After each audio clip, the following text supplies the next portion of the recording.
What if I told you you're not afraid of failure? You're afraid of who you'll become if you actually win. That's why you self-sabotage. That's why you wait until the last second.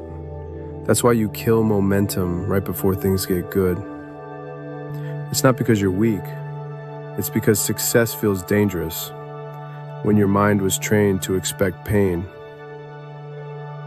From the outside, it looks like procrastination, like laziness, like a lack of discipline. But underneath it, there's fear. Because if you actually finish what you start, what happens next? People might see the real you. You might have to maintain that standard. You might have to accept that the old version of you is gone. And the brain hates that. A lot of self-sabotage starts early.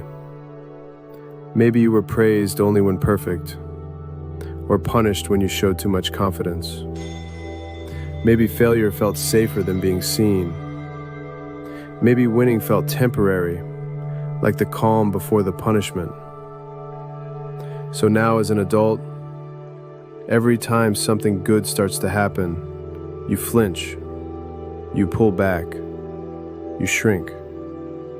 Not because you want to lose, but because losing feels familiar.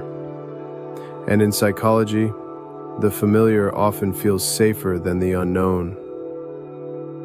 Success isn't just about doing more, it's about becoming more. And becoming more means letting go of the version of you that was addicted to hiding. That version of you that stayed quiet, that kept the dreams small, that found comfort in chaos because at least it was predictable.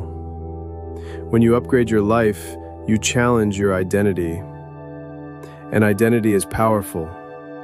It tells your subconscious, this is who we are. So if you've always seen yourself as a failure, as a struggler, as not the one, then success doesn't feel rewarding. It feels like betrayal. What we call self-sabotage is often just self-protection in disguise. Your brain isn't trying to ruin your life. It's trying to protect you from disappointment, rejection, vulnerability. So it creates invisible barriers. You never start that project. You date people who don't challenge you. You make jokes about your dreams instead of chasing them. It feels safer to stay almost great than to risk finding out what you're truly capable of. Because what if that version fails too? Let me show you what this looks like in real life. Picture a person who wants to lose weight. They plan the workouts, buy the food, get the gear. But when it's time to show up, they skip. Not because they don't care, but because deep down, being in shape threatens their story. If I get in shape, people might treat me differently. If I try and fail, it confirms I'm not good enough. So they sabotage, and then punish themselves for it. The cycle repeats not because they don't want change, but because change requires death. The death of the old story. And that's scary. So how do you break the cycle? First, you forgive yourself for protecting yourself. You were never weak. You were just scared. Second, you create a new identity. Not someone who wants to change, but someone who already is changing. You take action before your brain gives you permission, because it won't.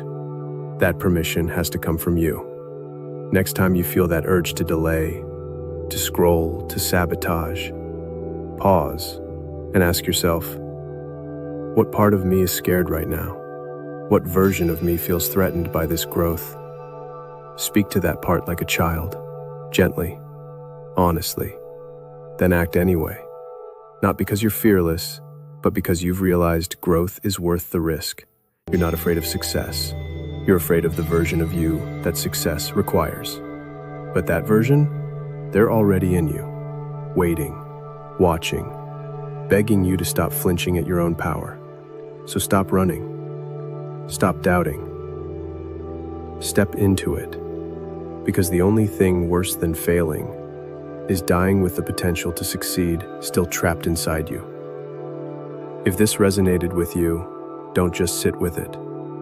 Subscribe, rewatch, take the step, because your future self is watching, and they're hoping you stop holding back.